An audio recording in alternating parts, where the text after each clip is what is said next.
নমস্কাৰ আজিৰ এই ভিডিঅ'টো সকলোকে চাবলৈ অনুৰোধ জনাইছো। আমি যেতিয়া ঘৰৰ পৰা ওলাই যাওঁ কৰবালে আমি যদি যাবলৈ মন কৰোঁ আৰু বাছত যদি আমাৰ যাত্ৰা হয় তেতিয়াহ'লে দেখা পাওঁ য'ত ঠিক চালকজন বহি থাকে সেই চালকজনৰ সন্মুখতে বিভিন্ন ধৰণৰ ছবি আঁৰি থোৱা থাকে।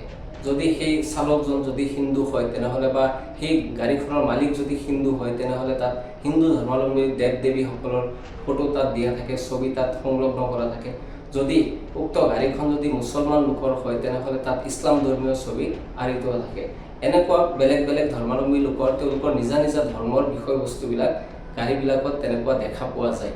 অকল এয়াই নহয়, আমি যদি ক'ৰবাত চাহ খাবলৈ ক'ৰবাত নামো আৰু সেই দোকানখনত আমি প্ৰৱেশ কৰাৰ লগে লগে দেখা পাম যদি দোকানখন ইছলাম ধৰ্মাৱলম্বী লোকৰ হয় তেনেহ'লে তাত ইছলাম ধৰ্মীয় ছবিবিলাক দৃশ্যবিলাক তাত আঁৰি থোৱা থাকে। ঠিক তেনেকৈ যদি আমি হিন্দু ধৰ্মাৱলম্বী লোকৰ কোনো চাহৰ দোকানত বা হোটেলত যদি আমি খাবলৈ যাওঁ তেনেহ'লে তাত হিন্দু ধৰ্মীয় বিষয়বিলাক তাতে দেখা পোৱা যায়। কিন্তু এই দৃশ্যবিলাক দেখি ইমান দিনে আমাৰ মনত কোনো ধৰণৰ তেনেকুৱা অনুভৱ অহা নাই যে ইয়ে হিন্দু ধৰ্মাৱলম্বী লোকৰ দোকান বা কিবা অন্য কিবা বিষয়বস্তু হয় বা ইয়া মুছলমান লোকসকলৰ কিবা দোকান হয় বা অন্য তেনেকুৱা প্ৰতিষ্ঠান হয়। কিন্তু মুখ্যমন্ত্ৰীয়ে শেহতীয়াকৈ যি ধৰণৰ আচৰণ প্ৰদৰ্শন কৰিছে, যি ধৰণৰ মন্তব্য প্ৰকাশ কৰিছে USTMক লৈ, সেই মুখ্যমন্ত্ৰীগৰাকীৰ যদি কথাবিলাক আমি পালন কৰিব হয়, মুখ্যমন্ত্ৰী বুলি ক'লে উচিত নহ'ব। হিমন্ত বিশ্ব শৰ্মাৰ কথা যদি পালন কৰিবলৈ হয় তেনেহ'লে মানুহবিলাক আমি একোজন দানৱত পৰিণত হ'ব লাগিব, আমি একোজন অমানুষত পৰিণত হ'ব লাগিব। মুখ্যমন্ত্ৰীৰ আসনত বহি থকা হিমন্ত বিশ্ব শৰ্মাই USTMক লৈ যি মন্তব্য কৰিছে যে USTMৰ যি প্ৰৱেশদ্বাৰ আছে তাতে মিনাৰ সদৃশ এটা দৃশ্য আছে, যাৰ কাৰণে USTMত প্ৰৱেশ কৰোঁতে তেওঁৰ অসুবিধা হয়, মক্কালৈ যোৱা যেন লাগে। এনেধৰণৰ মন্তব্য কৰিছে হিমন্ত বিশ্ব শৰ্মাই। USTM সন্দৰ্ভত কেইবাটাও মন্তব্য কৰিছে, মিথ্যাও মাতিছে হিমন্ত বিশ্ব শৰ্মাই আৰু সেই মিথ্যাচাৰ প্ৰতিদিন টাইমে উদঙাই দিছে, চেলেঞ্জ কৰিছে। হিমন্ত বিশ্ব শৰ্মাই কি কৈছিলে USTMত প্ৰৱেশ কৰাৰ সন্দৰ্ভত, USTM যোৱা সন্দৰ্ভত কি কেনেধৰণৰ মিথ্যাচাৰ মাতিছিলে, এই প্ৰতিদিন টাইমৰ ভিডিঅ'টোত আপোনালোকে চাব পাৰিব। এই মানুহজন কোন? হাতত কেঁচি লৈ ৰঙা ফিটা কটা এইজন কোন? মাননীয় মুখ্যমন্ত্ৰী মহোদয়, সেই একেদিনাই আপুনি USTMৰ অডিটৰিয়ামত অংশ লৈছিল আন এক বিশেষ অনুষ্ঠানৰ 11th foundation day of Udayachal, A unit of Yadav Chandra Bhuyan memorial trust.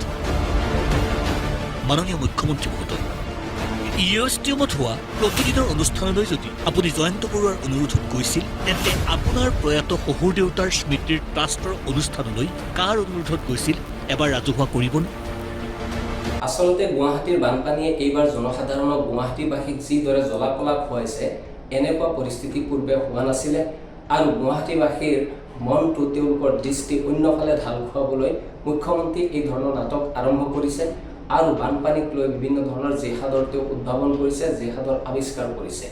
এইবিলাক হৈছে একেবাৰে তলখাপৰ এক বিষয়, এক তলখাপৰ মন্তব্য আৰু অতি তৰল নিম্নমানৰ মন্তব্য বুলি ক'ব লাগিব। এইবিলাকক মুখ্যমন্ত্ৰীৰ মুখত এই ধৰণৰ এটা শোভা নাপায়, হিমন্ত বিশ্ব শৰ্মাৰ মুখত শোভা পাব পাৰে, কিন্তু হিমন্ত বিশ্ব শৰ্মাই যিখন আসনত অধিষ্ঠিত হৈ আছে, যিখন আসনত বহি আছে, তাত বহি এগৰাকী মুখ্যমন্ত্ৰী এনেধৰণৰ কথা ক'লে শোভা নাপায়।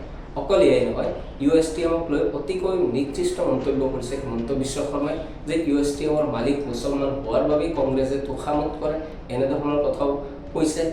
হিমন্ত বিশ্ব শৰ্মাই কৈছে যে USTMৰ প্ৰৱেশদ্বাৰত হিন্দু মুছলমান বৌদ্ধ সকলো ধৰ্মৰ তেনেকুৱা কীৰ্তিচিহ্ন থাকিব লাগে, যাৰ কাৰণে সমধৰ্ম ভাৱটো সকলোৰে মাজত আহিব। এইবিলাক কেনেধৰণৰ মন্তব্য? আমি যদি চাওঁ যে বেনাৰস হিন্দু বিশ্ববিদ্যালয় যিখন আছে, আলিগড় মুছলিম ইউনিভাৰ্চিটি আছে, সেই সকলোবিলাকত বেলেগ বেলেগ দৃশ্যৰাজিৰ বেলেগ বেলেগ স্থাপত্য কলাৰ তাতে চিহ্নিত হৈ আছে, তাতে তেনেধৰণৰ নিদৰ্শনবিলাক পোৱা যায় আৰু তেনে নিৰ্মাণ কাৰ্যই তেনেধৰণৰ স্থাপত্য কলাই বেলেগ বেলেগ সময়ক প্ৰদৰ্শিত কৰে, বেলেগ বেলেগ চিন্তাধাৰা বা সেই সময়খিনিক প্ৰতিফলিত কৰে।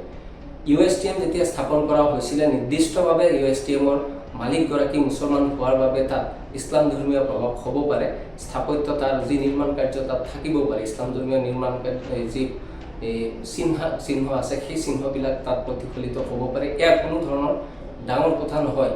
সেই বুলিয়েই USTMত গ'লে আমাৰ মানসিকতা বেলেগ হৈ পৰিব, USTMত গ'লে এটা ধৰ্মৰ প্ৰতি আমাৰ বিশুদ্ধাৰ আমি প্ৰকাশ কৰিব লাগিব, এনেকুৱা কথাটো হ'ব নোৱাৰে। কিন্তু মুখ্যমন্ত্ৰীৰ মতে যদি ভাবিব যোৱা হয়, মুখ্যমন্ত্ৰীক অনুসৰণ কৰি তেওঁৰ কথাবিলাক পালন কৰিবলৈ যদি যোৱা হয়, তেনেহ'লে আমি হিন্দু ধৰ্মাৱলম্বী লোকৰ চাহৰ দোকানত বহি আমি চাহ খাব নোৱাৰিম। কোনো ইছলাম ধৰ্মীয় লোকৰ হোটেলত বহি অমুছলিম লোকে অৰ্থাৎ হিন্দু লোকে তাত বহি খোৱা বোৱা কৰিব নোৱাৰিব। কোনো ইছলাম ধৰ্মী লোকৰ অন্যান্য প্ৰতিষ্ঠানত হিন্দু ধৰ্মাৱলম্বী লোকসকল যাব নোৱাৰিব। মুখ্যমন্ত্ৰী হিমন্ত বিশ্ব শৰ্মাই বিচাৰিছে নেকি যে অসমৰ ৰাইজ প্ৰতিগৰাকী নাগৰিক একোজন অমানুষত পৰিণত হওক, ধাৰ্মিকভাৱে পংগুত্বৰ যি তেওঁলোকৰ সাজ পোছাক আছে সেয়া ধাৰণ কৰি লওক, তেনেকুৱা ভাবিছে নেকি মুখ্যমন্ত্ৰী হিমন্ত বিশ্ব শৰ্মাই? আৰু হিমন্ত বিশ্ব শৰ্মাক অনুসৰণ কৰাটো আমাৰ ভাবে উঠি অহা প্ৰজন্মটোৱে হিমন্ত বিশ্ব শৰ্মাক অনুসৰণ কৰাটো অতি ভয়ংকৰ হ'ব, বিপদজনক হ'ব। বছৰ বছৰ ধৰি ৰাজনীতি বিভিন্ন দলত তেওঁ থাকি ৰাজনীতি কৰি সুবিধাবাদী ৰাজনীতি কৰি পত্নীৰ নামত পৰিয়ালৰ নামত শ শ কোটি টকাৰ সম্পদ তেওঁ আহৰণ কৰাৰ পিছত এতিয়া জনসাধাৰণক তেওঁ জ্ঞান দি আছে যে ধৰ্মৰ নামত যে অমুক প্ৰতিষ্ঠানৰ মালিক হিন্দু হয়, মুছলমান হয়, অমুক প্ৰতিষ্ঠানত গ'লে এনেধৰণৰ অনুভৱ হয়, এইবিলাক জ্ঞান দি আছে এতিয়া। কাৰণে মুখ্যমন্ত্ৰী হিমন্ত বিশ্ব শৰ্মাক, বিশেষকৈ হিমন্ত বিশ্ব শৰ্মাক অনুসৰণ কৰাটো এতিয়া আমি এৰিব লাগিব। হিমন্ত বিশ্ব শৰ্মাই আঁচনি দিছে, ঠিকে আছে, হিমন্ত বিশ্ব শৰ্মাৰ সেই আঁচনি হিমন্ত বিশ্ব শৰ্মাৰ পত্নীৰ সম্পত্তিৰ পৰা দিয়া নাই, অসমৰ ৰাইজৰ কৰ কাটলেৰে যিবিলাক তেওঁলোক আদায় কৰিছে তাৰ পৰাই দিছে। গতিকে হিমন্ত বিশ্ব শৰ্মাই দিয়া আঁচনি আপোনালোকে গ্ৰহণ কৰক, হিমন্ত বিশ্ব শৰ্মাই দিয়া সকলো ধৰণৰ আঁচনি আপোনালোকে উপভোগ কৰক, কিন্তু হিমন্ত বিশ্ব শৰ্মাৰ প্ৰতিটো কথা অন্ধভাৱে অনুকৰণ নকৰিব, ফল নকৰিব, অন্যথা আপোনালোকৰ পৰৱৰ্তী প্ৰজন্মটো এক পংগু প্ৰজন্ম হিচাপে পৰিগণিত হ'ব। কাৰণ আমি এই দেশখনত বা এই ৰাজ্যখনত কেৱল মুছলমান হিচাপে আমি জীয়াই থাকিব নোৱাৰিম, কেৱল হিন্দু হিচাপে আমি জীয়াই থাকিব নোৱাৰিম, কেৱল খ্ৰীষ্টান হিচাপে আমি জীয়াই থাকিব নোৱাৰিম। এই ৰাজ্যখনত আমি হিন্দু, মুছলমান, বৌদ্ধ, খ্ৰীষ্টান যিমান আছে সকলোৱে একেলগে বসবাস কৰিব লাগিব। এই অসমখনত কোনো ধৰণৰ তেনেকুৱা ধাৰ্মিক বা ধৰ্মীয়ভাৱে নিৰ্দিষ্ট কোনো বজাৰ নাই যে এইখন বজাৰ হিন্দুৰ, এইখন বজাৰ মুছলমানৰ, এইখন বজাৰ খ্ৰীষ্টানৰ। আৰু এনেকুৱা ধৰণৰ কোনো ধৰণৰ কথাও নাই যে আমি হিন্দুৰ গাড়ীত অহা যোৱা কৰিম, মুছলমানৰ গাড়ীত আমি অহা যোৱা নকৰোঁ। এনেধৰণৰ কোনো ধৰণৰ ধাৰণা এতিয়ালৈকে আমাৰ মাজলৈ অহা নাই, কিন্তু হিমন্ত বিশ্ব শৰ্মাই সেই ধাৰণা আমাৰ মাজত বিস্তাৰিত কৰিব বিচাৰিছে। নাগৰিকসকলৰ মূৰত সেই ভাৱনাটো, সেই যি দুশ্চিন্তা, যি ঘৃণা, সেয়া বিয়পাই দিব বিচাৰিছে। সেইকাৰণে হিমন্ত বিশ্ব শৰ্মাৰ কথাবিলাক অনুসৰণ কৰাৰ পূৰ্বে আমি এশবাৰ ভাবিব লাগিব। হিমন্ত বিশ্ব শৰ্মাতকৈ যুক্তিপূৰ্ণ কথা সত্যৰঞ্জন বৰাই কয় বুলি আমি এতিয়া মানি ল'ব লাগিব। বানপানীৰ পৰা ৰাইজে কেনেকৈ সকাহ পাব, বানপানীৰ পৰা কেনেধৰণে মুক্তি পাব, সমস্যাৰ পৰা কেনেধৰণে মুক্তি পাব, এইবিলাকৰ কথা এতিয়া হিমন্ত বিশ্ব শৰ্মাৰ মুখত নাই। পত্নীৰ নামত সম্পত্তি হৈছে, সেই সম্পত্তি ৰাইজক বিলাই দি থৈ যাব, এনেধৰণৰ মূৰ্খ ভাবিছে ৰাইজক যে হিমন্ত বিশ্ব শৰ্মাৰ পত্নীৰ যি সা সম্পত্তি আছে ৰাইজক বিলাই থৈ যাব আৰু সেই কথা ৰাইজে মানি ল'ব।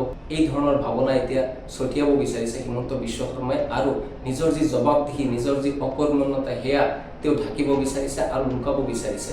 আৰু ইয়াত লুকাব বিচাৰিছে কিহৰ নামত? ধৰ্মৰ নামত ঘৃণা বিয়পিয়াই তেওঁ লুকাব বিচাৰিছে নিজৰ দায়িত্বৰ পৰা, নিজৰ যি কৰ্তব্য আছে সেই কৰ্তব্যৰ পৰা। গতিকে সাৱধান খবৰ হ'ল আমি মুখ্যমন্ত্ৰী হিমন্ত বিশ্ব শৰ্মাক আমি অনুসৰণ কৰাৰ পূৰ্বে, অন্ধভাৱে অনুসৰণ কৰাৰ পূৰ্বে আমি এশবাৰ ভাবি লোৱাৰ এতিয়া সময় আহি পৰিছে। অন্যথা তেওঁ যি ধৰণৰ কথা বতৰাবিলাক বিগত 1-2 মাহ ধৰি আৰম্ভ কৰিছে, সেইবিলাক পালন কৰিবলৈ গ'লে অসমখন অশান্ত হৈ পৰিব। জনসাধাৰণৰ যি মানসিক স্বাস্থ্য, সেই মানসিক স্বাস্থ্য একেবাৰে বিঘ্নিত হ'ব আৰু মানুহবিলাক এক মানসিক বিকাৰগ্ৰস্ত মানসিকতাৰ মানুহ হিচাপে পৰিগণিত হ'বলৈ আৰম্ভ কৰিব। গতিকে সাৱধান খবৰ হ'ল আমি হিমন্ত বিশ্ব শৰ্মাৰ পৰা সাৱধান খবৰ হ'ল।